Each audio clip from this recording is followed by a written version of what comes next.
Bonjour à tous et bienvenue dans le Défaussé, votre émission journalière en partenariat avec le Loufoque pendant cette période du mois de décembre pour notre calendrier de l'Avent. Qu'est-ce que c'est que le Défaussé si vous nous rejoignez aujourd'hui? C'est simple, c'est une émission qui va vous parler de jeux de plateau, jeux de société, jeux de cartes et tout jeu en tout genre d'ailleurs, c'est plutôt bien. Et pendant le mois de décembre, du 1er au 24 décembre, nous faisons un petit calendrier de l'Avent, donc nous présentons un jeu tous les jours. Comment se déroule l'émission? C'est simple, nous allons faire une petite partie de 8-10 minutes dans laquelle on va nous présenter un jeu, on va expliquer son contexte, comment on l'a découvert, de quoi ça parle et un peu de mécanique.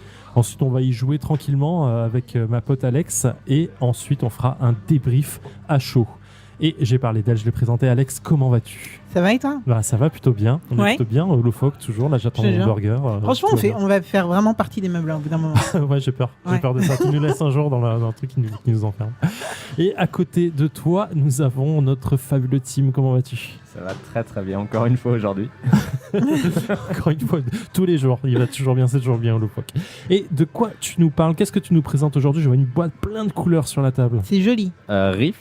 Riff, on est donc sur un jeu où chaque joueur va en fait avoir un récif de corail. Ouais. Et notre but à chacun, ça va être de développer notre récif un maximum en ajoutant donc des coraux de plein de couleurs différentes pour essayer tout simplement de refaire les combinaisons qu'on va trouver sur les cartes et qui vont nous rapporter des points de victoire.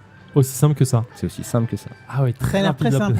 Ça a l'air très rapide. Présente-nous rapidement la boîte de jeu, auteur, âge, joueur, tout ça. Ouais, alors Riff, c'est un jeu de Emerson Matsuuchi. D'accord. Donc c'est édité par Next Move et on est sur un public à partir de 8 ans, je dirais. Pour des parties d'environ... Pour des parties d'environ une demi-heure. Ça va peut-être tirer sur 40 minutes pour une première partie, mais ça reste relativement rapide. D'accord. Alors, vas-y. Alors, niveau de dynamique de jeu, donc on doit tous reproduire ce qui est sur la carte, ok. Est-ce qu'on est en mode un petit peu Sagrada ou tout est au milieu et puis il restera la personne qui... Enfin, chacun notre tour on prend et puis après on prend ce qui reste. La mécanique est assez simple. On va donc avoir 3 cartes face visible au milieu de la table. Et sur ces cartes-là, vous allez avoir à chaque fois 2 pièces de coraux que vous allez devoir récupérer des réserves, donc d'une couleur en particulier. Et aussi une combinaison, en fait, une formation de coraux sur votre récif qui vous rapportera des points si vous avez réussi à la réaliser. Voilà. C'est-à-dire que là, par exemple, je regarde une carte. En haut, j'ai deux coraux violets. 2 coraux violets, donc tu récupères 2 coraux violets que tu vas devoir placer dans ton récif. Et en plus de ça, au moment où tu vas poser tes récifs, si en plus tu respectes la condition qui est en bas, c'est-à-dire là, un récif avec une tour de corail jaune de niveau 2 ou plus et une tour de corail rouge de niveau 2 ou plus sur tout mon adjacent en diagonale, tu vas marquer 5 points pour chaque fois où il y aura cette combinaison-là. En fait, c'est un Sagrada évolutif. C'est pas genre t'as ta carte depuis le début et t'essayes de tout faire. C'est t'as des cartes au fur et à mesure et t'essayes de combiner. Ouais. Ok. Ouais, ça a l'air assez complexe dit comme ça parce que des cartes tu en prends à tous les tours, hein, j'imagine. Alors tu peux avoir jusqu'à 3 cartes en main. D'accord. Donc à ton tour, soit tu joues une carte de ta main pour récupérer des coraux et essayer de faire des combinaisons. Soit tu la poses soit tu récupères une carte du milieu et tu l'ajoutes à ta main. Ok. D'accord, et quand on prend une carte, on est obligé d'essayer de la résoudre. Au moment où tu la poses, tu vas la résoudre. Ok. Mais tu résous ce qu'il y a en haut ou toute la carte entière? Toute la carte, immédiatement. C'est-à-dire qu'au début, tu vas... Ah oui, mais la condition de victoire ne reste pas en place. Non. D'accord, ok. Pardon. Non, au moment où je joue ma carte, c'est à ce moment-là où je vais scorer ou pas mes points de victoire. D'accord, parce que du coup, j'avais l'impression que tu avais de plus en plus de conditions de victoire qui s'ajoutaient et au bout d'un moment, ça devenait juste infernal.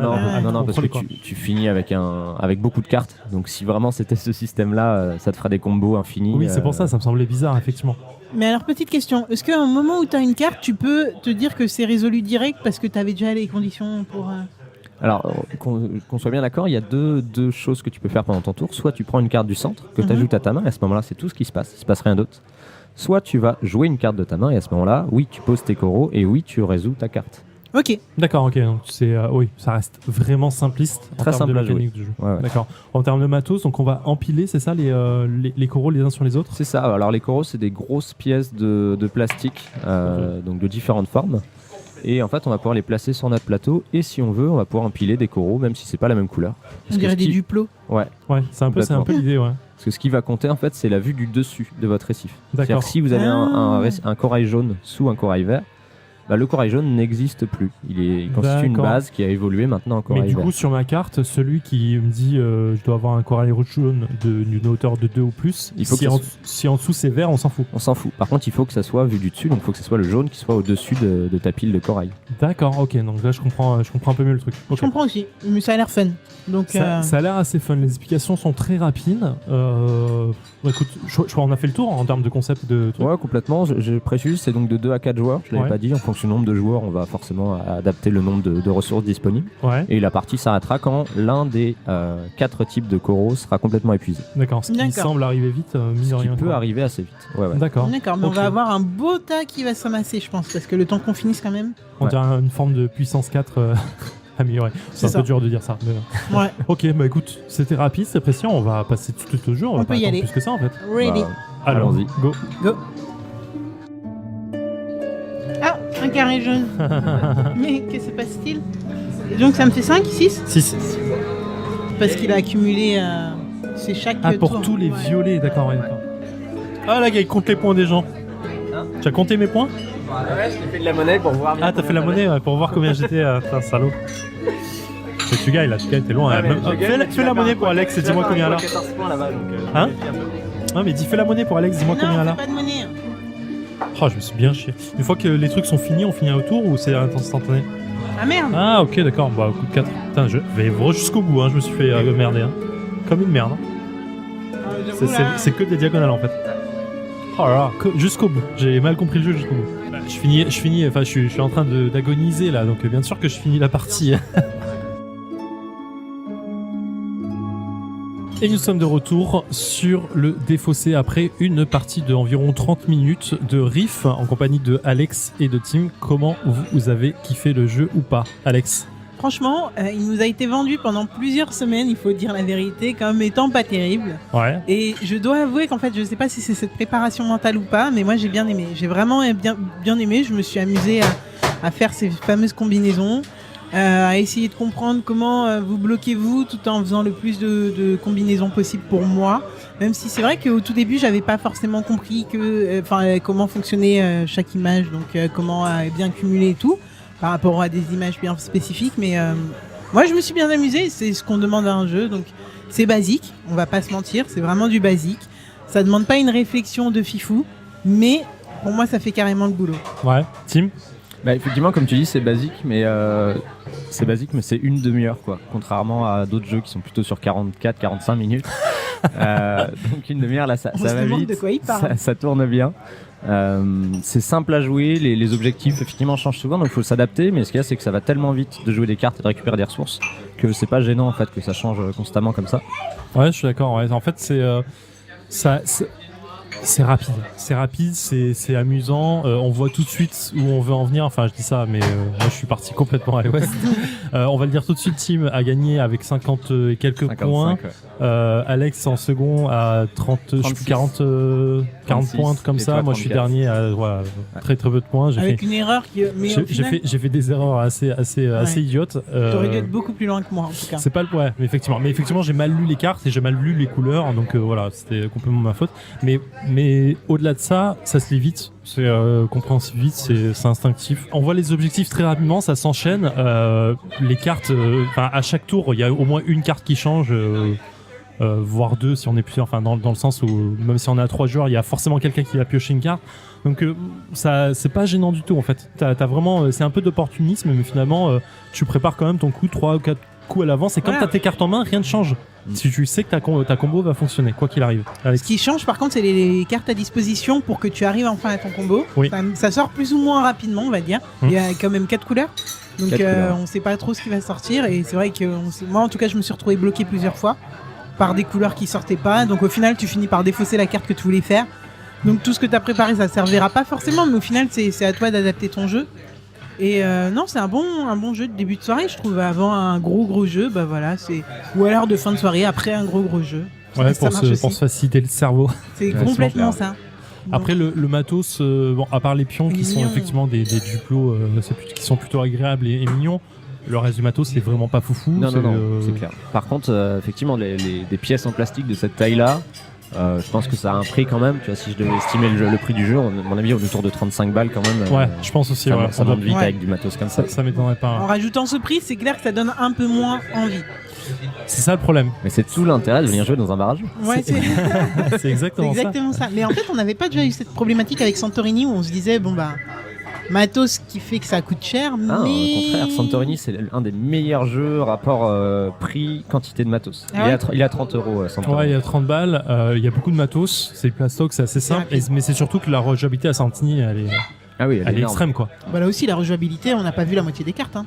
Ouais, Exactement. oui, mais c'est pas la même stratégie en fait. Puis, pour faire la comparaison, Santorini c'est un jeu à deux, donc tu rejoues plus facilement tes parties, les parties sont très courtes, tu as pour 20 minutes max. Ouais, mais jeu à deux. Je crois que si on se rappelle de l'émission, tu avais dit justement, il y a un coût par rapport au matos et compagnie, Oui. et on joue qu'à deux et c'est rapide. J'ai peut-être été négatif sur ce point-là dans l'émission, mais là, à comparer avec ça, je préfère un Santorini en termes de coût, on est sur la même tarification en plus. Je préfère un Santorini à ça en fait, à Ok. choisir, clairement. Écoute, moi j'étais bien avec celui-là. Franchement, j'avoue que je me suis bien amusé. Tu peux le présenter à tout type de joueurs.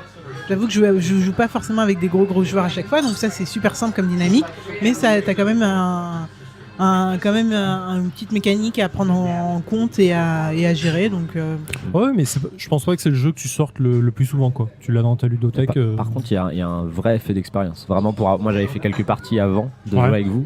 Et il y a des combos que tu vois venir à l'avance. Il y a Ah oui, si tu connais les cartes. ah ouais, oui, des tu sais, positions de pièces qui font que tu sais que celle-là, première partie, tu sais pas trop où la poser, tu la mets en endroit. Deuxième partie, c'est ok, je vais les mettre là parce que ça se trouve, il y a ça qui va sortir. Et donc, je vais gagner Ouais. peut-être 2-3 Ah oui, points d'accord. et ça fait la avec diff. nous on a eu la surprise un petit peu des différentes cartes. Oui, clairement. Oui. Ouais. Ouais, c'est vrai que c'est. Je vois complètement ce que tu veux dire. Effectivement, se rendre compte des cartes, de savoir ce qui peut arriver, et surtout que ça arrive pas qu'une fois. Enfin, les objectifs, tu Ouais. les as plusieurs fois, donc tu peux t'amuser à ça facilement et préparer tes cours à l'avance. Mais Du coup, c'est ça- un point positif, hein, vraiment. je Ouais. pense. Du coup, ça veut dire que ça se rejoue bien et que Ah, ça se rejoue bien et tu prends plaisir à rejouer parce que tu sens que tu joues pas comme la première partie, que tu fais des trucs plus progression. Ouais, t'as une bonne courbe de progression du coup. plus hein. calés, des combos un peu plus forts aussi. Et Ouais. c'est agréable. Ouais, tu Mais- nous as démonté. Là. Mais du coup, tu fais quoi, 3 à 4 parties, tu penses voir rejouer Alors, au-delà de ça? Au-delà de 5 parties, je sais pas, mais en fait maintenant au vu de la pléthore de jeux qui sort, c'est rare de faire plus de 3-4 parties d'un jeu. Ouais. Surtout si t'aimes bien tester les nouveautés, vu le nombre de nouveautés qui sort, tu peux pas en faire beaucoup plus. Mhm. Donc un jeu qui au bout de 5, allez on va dire 10 parties, effectivement la rejouabilité moins bien. Oui, c'est pas mal. Pour un joueur qui a un peu l'habitude, c'est pas mal. C'est pas mal du tout, C'est ouais. vraiment pas mal. Ouais. Et d'où l'intérêt des barrages effectivement du coup, de pouvoir bien acheter de jeux et pouvoir facilement tester un jeu, deux jeux sur lesquels tu sais que tu vas pas y rejouer beaucoup de fois et te garder les gros jeux pour chez toi quoi. C'est ça, t'as des Terraforming, jeux, des trucs. clairement tu viens les tester en barrageux, tu te dis celui-là, ok je sais que je vais en refaire plein de parties, je vais l'acheter. Ouais, Mais un autre clairement. jeu, un jeu style Riff, à moins d'être fan de Koro, de Restif, je sais pas, d'accrocher énormément à ce style de jeu, effectivement Tout tu dans vas la peut-être y même aller, mais thématique. Ouais, clairement, ouais, C'est- c'est pas la même thématique. c'est un peu entre les deux. Ouais. Ok, Ok. bon, on a fait le tour. Ouais, je Donc, pense bien. on rappelle Rift de 2 à 4 joueurs, un jeu qui dure environ une trentaine de minutes. J'ai plus l'auteur sous les yeux, mais on l'a dit en première partie. L'auteur c'est Emerson Matsuushi. Voilà.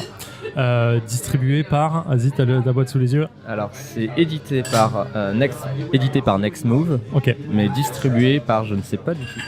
ok, bon, c'est On pas verra. grave, on trouvera les infos. Merci à vous, on se retrouve demain pour un nouveau jeu. Exactement. Et on vous souhaite une bonne soirée ou une bonne journée. Bonne fin de Voilà. journée. Ciao. Bonne soirée, à demain. Bye.